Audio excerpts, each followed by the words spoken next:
ये आकाशवाणी है। प्रस्तुत है कार्यक्रम सुर्खियों में। इसके अंतर्गत सुनिए देश की आर्थिक विकास दर के अनुमान पर चर्चा। इसमें भाग ले रहे हैं आर्थिक विश्लेषक A.K. भट्टाचार्य और आकाशवाणी संवाददाता कमल कुमार प्रजापति।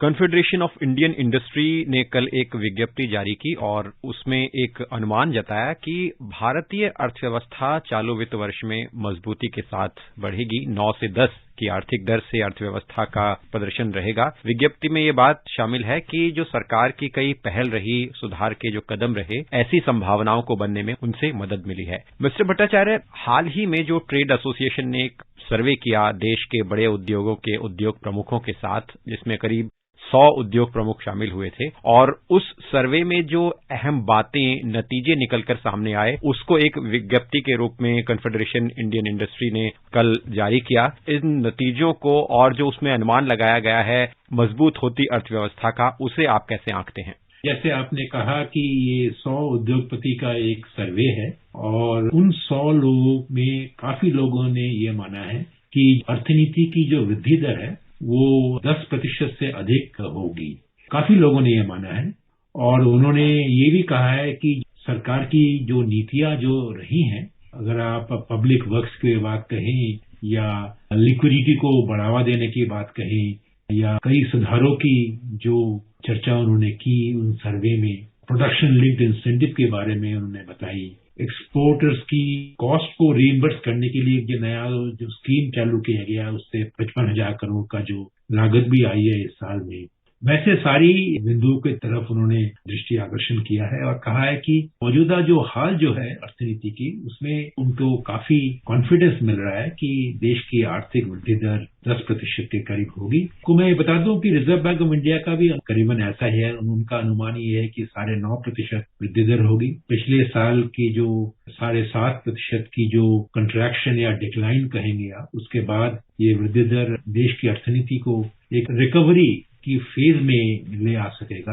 उसके साथ साथ काफी ऐसे 2-3 चीजों में उन्होंने हमारी दृष्टि आकर्षित करवाई है, जो मैं मानता हूं कि अर्थनीति की अगले 1-2 साल में वृद्धि दर के ऊपर काफी चर्चा की बात रहेगी। मिस्टर भट्टाचार्य, सर्वे में एक जो अहम बिंदु रहा वो ये भी रहा कि 100 में से 70 उद्योग प्रमुख हैं, उन्होंने ये माना कि जो कोरोना काल के दौरान सप्लाई चेन में बाधा उत्पन्न हुई थी और जब धीरे धीरे चीजें संभलने लगी तो उसके बाद उस बाधा को दूर करने से सप्लाई चेन को दोबारा से वो वापस आ सकी और उस वजह से जो सामान की आवाजाही है, जो अर्थव्यवस्था का प्रवाह है, वो धीरे धीरे बढ़ा और इन्हीं नतीजों ने शायद अर्थव्यवस्था को मजबूत किया। आपको क्या लगता है कि जो कोरोना के दौर में सप्लाई चेन को लेकर दिक्कत रही है और एक आकस्मिक स्थिति पैदा हो गई थी, उसके बाद जो परिस्थितियां बाद में सामान्य होने लगी और दूसरी तरफ सरकार ने भी उसमें अलग से प्रोत्साहन दिया, तो इन सभी परिस्थितियों ने अर्थव्यवस्था को इस तरह से पॉजिटिव बनाया? ये बात तो सही है कि जो कोरोना और कोविड-19 के प्रकोप से अर्थनीति में जो एक धक्का पहुंचा, एक बहुत बड़ा धक्का था और ये भी बात आपको माननी पड़ेगी कि सरकार का जो इंटरवेंशन रहा है वो देश की अर्थनीति को सुधार के लिए काफी उसको मदद मिली है। पर अगर आप उसी सर्वे को देखेंगे, उसी सर्वे में ये भी आपको मिलेगा कि जो ओमिक्रॉन का जो एक नया म्यूटेंट वेरिएंट जो विश्व के काफी देशों में अभी चल रहा है और हमारे देश में भी केसेस आ रहे हैं, उसके बारे में उद्योगपतियों ने काफी शंका जताया है। अगर आप आंकड़े की बात करें तो उन्होंने कहा कि जो सर्वे में आया इसका मतलब 55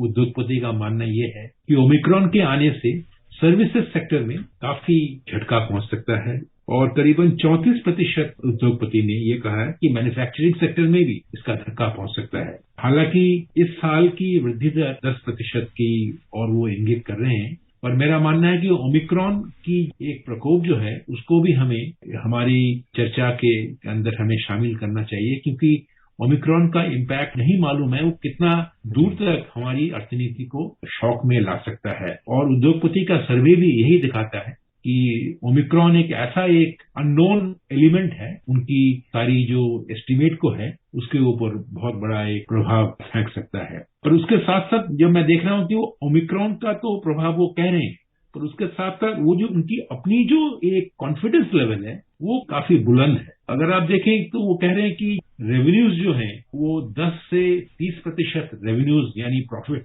बढ़ सकती है। तो मैं मानता हूं कि कोरोना के बाद 10 से 30% उनकी रेवेन्यू बढ़ना तो उनका आत्मविश्वास का एक सिग्नल है, मैं समझता हूं। उसी तरह मैं उनकी सर्वे में ये भी देखता हूं कि उन्होंने कहा है कि जो कैपेसिटी उन्होंने ऑलरेडी जो बना रखी है उसमें इस वक्त कैपेसिटी यूटिलाइजेशन 70% है और बहुतों का मानना यह है कि वो 70% से वो आगे बढ़ रहा है। अगर 18% जो उद्योगपति कह रहे हैं कि वो उनकी कैपेसिटी यूटिलाइजेशन 100% में आ चुकी है, मैं मानता हूं कि ये अगले साल में शायद पूंजी निवेश के बारे में पॉजिटिव इंडिकेशन दे रहा है।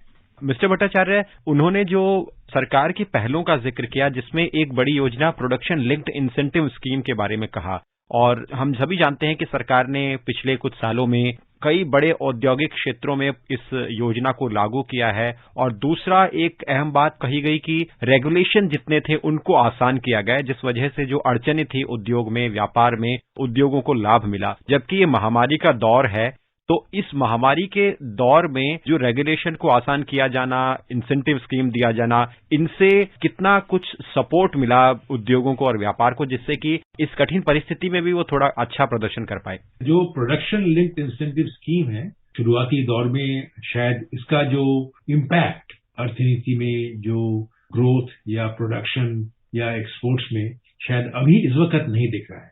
पर मेरा मानना है कि 2, 3, 4 सेक्टर में इसका प्रभाव जरूर हमें देखने को मिलेगा, क्योंकि प्रोडक्शन लिंक्ड इंसेंटिव स्कीम अगर आप देखें तो बहुत सारे सेक्टर में इनका ऐलान किया गया है और बहुत सारे सेक्टर में इनका क्रियान्वयन भी किया गया है।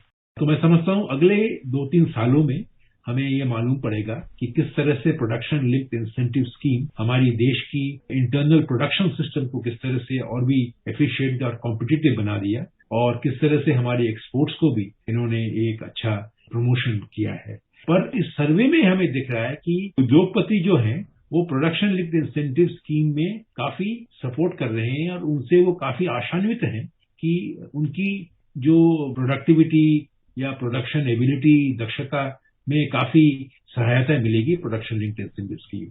और जैसे आपने कहा कि रेगुलेशन का जो सुधार किया गया है, 2-3 सेक्टर ऐसे हैं जहां पे सुधार किया गया है। और दूसरी बात जो इस सर्वे में नहीं आ रही है, वो एक पॉजिटिव जो सिग्नल है वो है एक्सपोर्ट्स के बारे में। अगर आप एक्सपोर्ट्स में देखते हैं कि एक्सपोर्ट्स इस साल में बहुत अच्छा कर रहा है और रुपए का थोड़ा बहुत डिप्रिसिएशन जो हुआ है अभी तक, वो मैं समझता हूं कि हमारी देश की निर्यात में ये और भी पॉजिटिव इम्पैक्ट आएगा। $400 बिलियन का अगर एक्सपोर्ट्स इस साल करने की उम्मीद कर रहे हैं, सरकार भी कर रही है, और अभी तक जो आंकड़े आए हैं वो लग रहे हैं कि इस साल शायद हम $400 बिलियन का एक्सपोर्ट कर सकें। मैं आपको ये कह दूं कि पिछले 10 सालों में अभी तक हमारी जो एक्सपोर्ट्स की जो रेंज रही है वो $300 बिलियन से $330 बिलियन की रही है।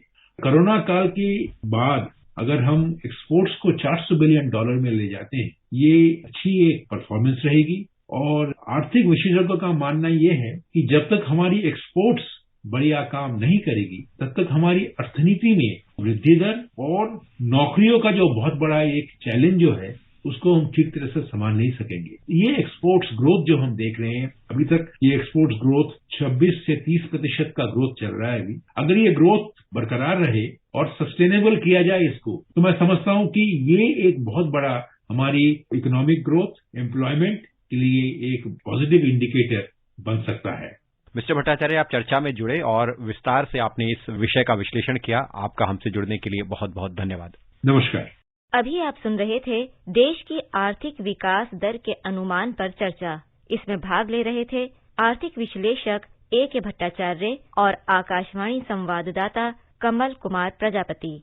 ये कार्यक्रम आकाशवाणी के समाचार सेवा प्रभाग द्वारा प्रस्तुत किया गया। इसे आप हमारे mobile app news on AIR और YouTube channel news on AIR official पर भी सुन सकते हैं। इस कार्यक्रम के संबंध में अपनी प्रतिक्रिया आप हमें ईमेल कर सकते हैं। पता है airnsdtalks@gmail.com। ये कार्यक्रम फिर से सुनने के लिए लॉग ऑन करें हमारी वेबसाइट newsonair.nic.in।